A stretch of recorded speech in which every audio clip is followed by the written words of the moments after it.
Alright, what is going on YouTube? Running Gun Sports back here with another video. Today is our NFL weekly news update. We got a lot of NFL news to talk about. Some breaking news that just happened just a few hours ago. And so we got a lot to talk about. And we just released our Kansas City Chiefs off-season review video.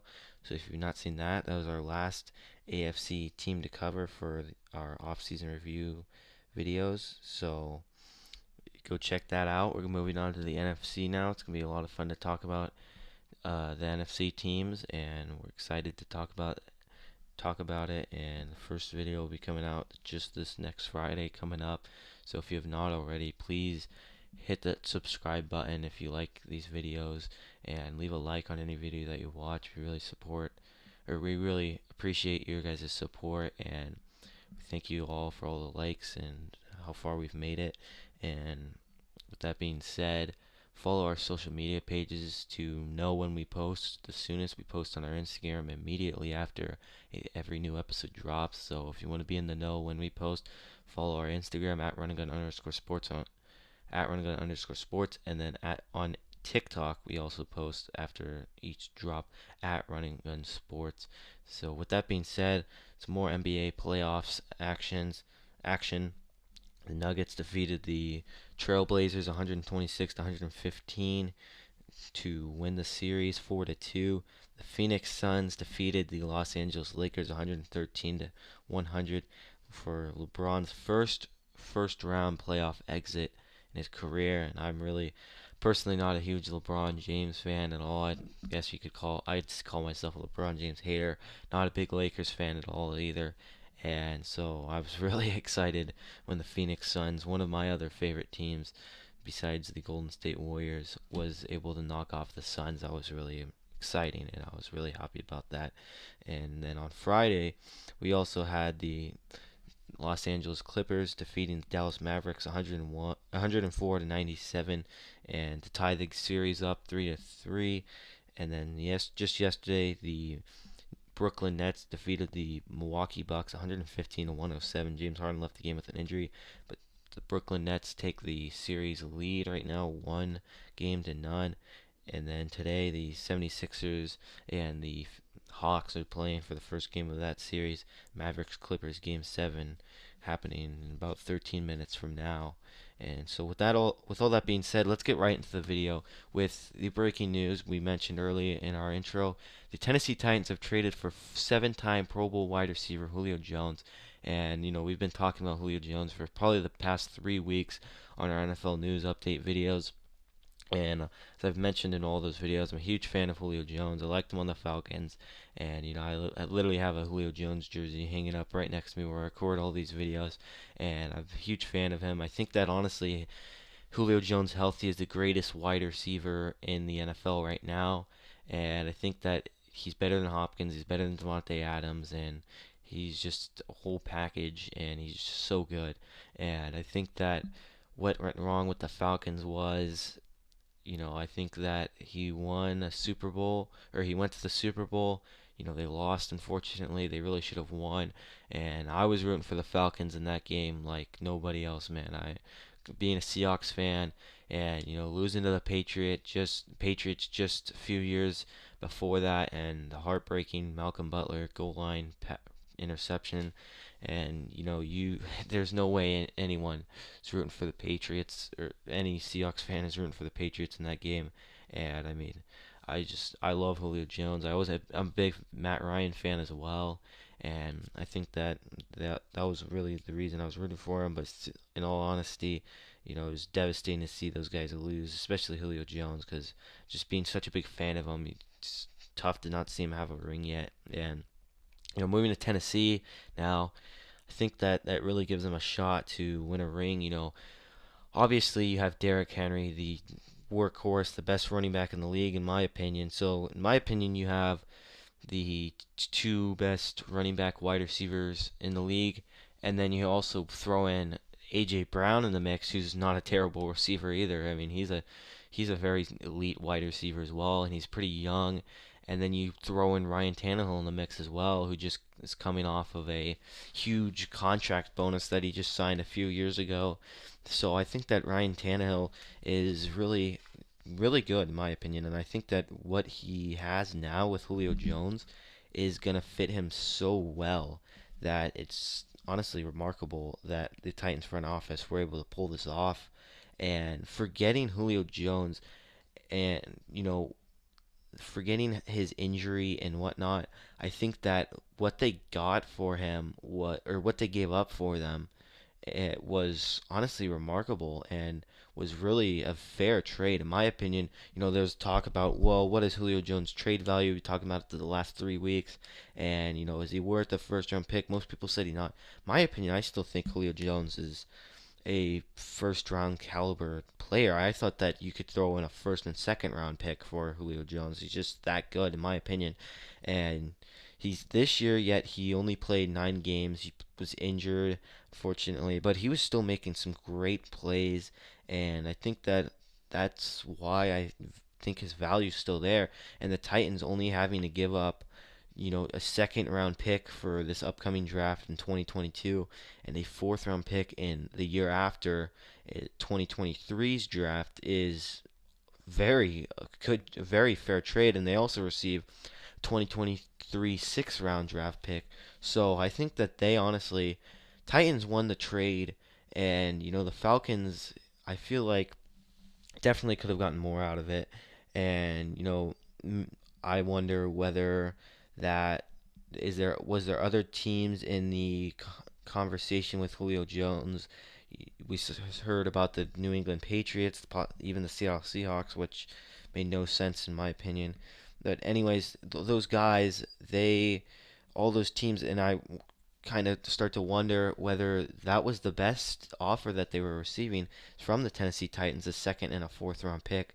And maybe that was the case, but you know honestly, the Falcons, that's a huge loss. Yes, you have Calvin Ridley, he's a young receiver who could potentially be a top five receiver if he wasn't already. He was the most underrated receiver last year, and him and Julio Jones together worked very well in my opinion.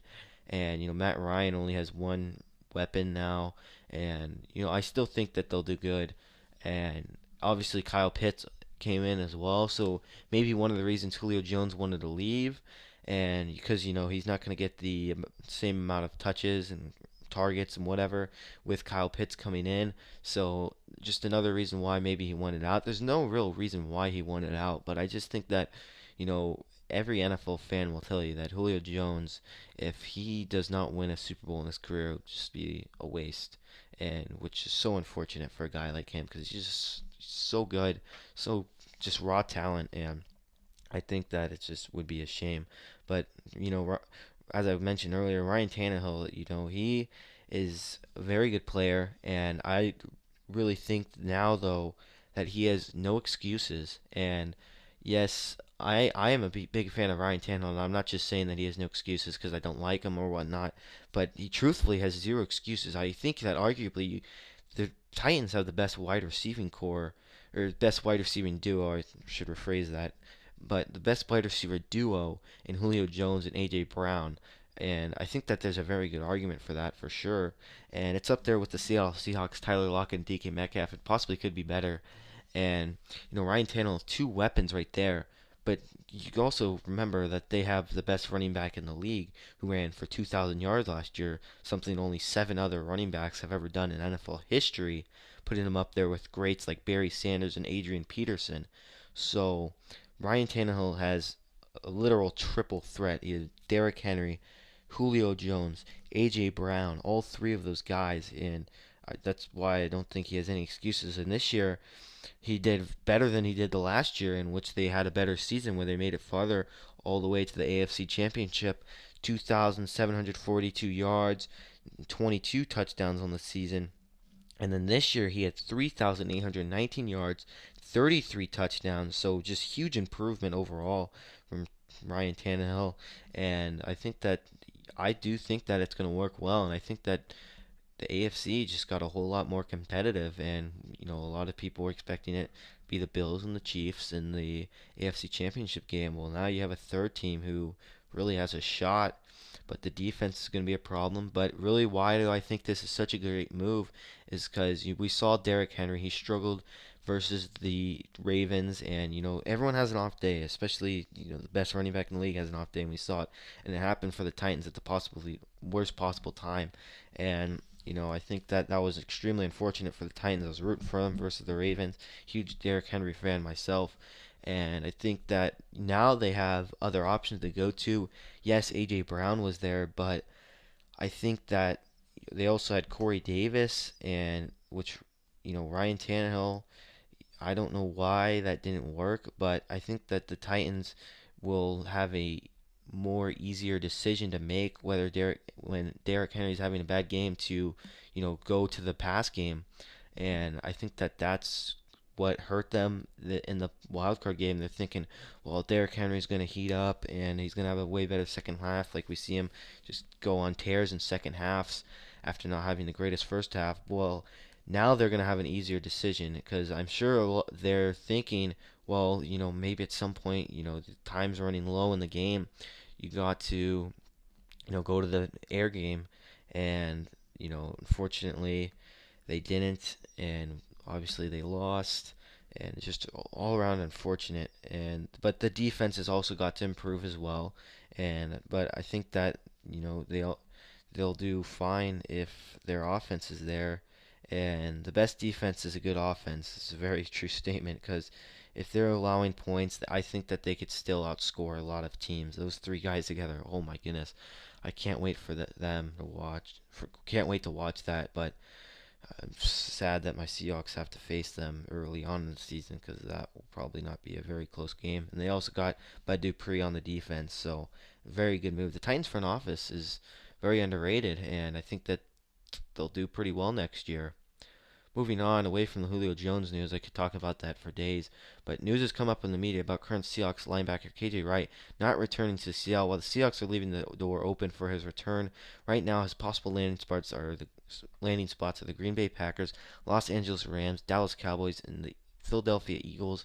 And KJ Wright is a very good player for the Seahawks. I know, just being a huge Seahawks fan, and I think that our linebacking core last year really kind of underperformed, and I think that they did the best that they could do under the circumstances of having one of the worst defensive backfields, and I think that they had an off year.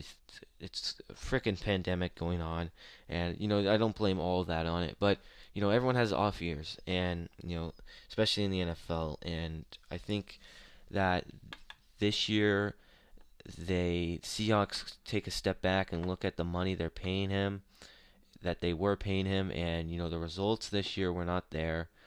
But if you look at it in his longevity, I think that you really gotta recognize the fact that he hasn't been injured very much in his career. Him and Bobby Wagner have been very solid together, and I think that arguably the best wide receiving core, um, and arguably the best linebacking core, and them two together losing one of those guys would really not help the defense at all in a position where the defense is already not that good. And so I think that really, I truthfully think that the Seahawks should bring him back. And he's played 144 games for the Seahawks, 9 fumble recoveries, 6 interceptions, 941 tackles, and 13 and a half sacks. He's just an all-around player. I mean, you see interceptions, fumble recoveries, sacks, and obviously tackles. That's a solid linebacker. Those stats are pretty impressive, and I think that losing him would be devastating to this team and would hurt a ton. And you hope that the Seahawks front office gets together, but I don't know, man. Jordan Brooks, if worst case scenario happen, the Seahawks, for say, get rid of KJ Wright. Unfortunately, I hope that does not happen, but it sounds like it might. And either way, I think that Jordan Brooks is a good player. One time that I'm actually impressed with the Seahawks draft pick. Very rare. Tend to trade them away, and trade 2 first-round picks away for Jamal Adams, and that's another story. But I think that the Seahawks would really be at a loss without KJ Wright. And Jordan Brooks will do good, but it's going to take him a while. Bobby Wagner's career is winding down, and I don't think Jordan Brooks could quite honestly get it done by himself in 2 years per se. I think that he'll need a lot of time to develop, but I still think he's a very solid player. He could do it, but it's going to be a big challenge for him to do in his second year in the NFL. But moving on, we're going to talk about some landing spots as I mentioned, and the one that I really like, and it pains me to say as a Seahawks fan, but the Green Bay Packers. The Packers defense struggled last year, lost them the championship game, and the NFC Championship game, and I can't stand the Green Bay Packers. It's just one of those teams I just do not like, and they always beat us, and they always do good, and just frustrating as a Seahawks fan. But I think that that would be a huge addition to that team. That defense, he really needs the help, and he would help out a ton. And I think that that would be a great fit. And the Los Angeles Rams is a team that I don't think would do as well. And it's just for the sole reason is they already have enough players, and it'd be kind of a waste of money to pay a starting salary to a guy who's probably going to be a backup on your team. So that's why I don't think he'll fit on the Los Angeles Rams. The Cowboys, I think would be a great fit as well. Leighton Vander Esch, we've seen KJ Wright get it done with a two linebacker system, two-star linebackers. Him and Bobby Wagner together, lights out together, and him and Leighton Vander Esch would be a great duo as well. Leighton Vander Esch, very young player, and I think that would be interesting to see how that would go. And then the Philadelphia Eagles, I think KJ Wright really wants to be on a team where he has another solid linebacker with them. The Philadelphia Eagles do not have that, and so I think that that's why that won't work. But I just think that the Seahawks would just be a terrible move to let KJ Wright go. He's also receiving interest from the Indianapolis Colts. I don't think that will work just because the Colts already have a very solid linebacking core. So that's my opinion on that. And the Seahawks definitely should not let KJ Wright go. Him and Bobby Wagner are just such a good fit together. Now we'll wrap it up for today's video. If you guys have not already, please leave a like down below, subscribe, and share this with your friends. Thank you guys so much for watching.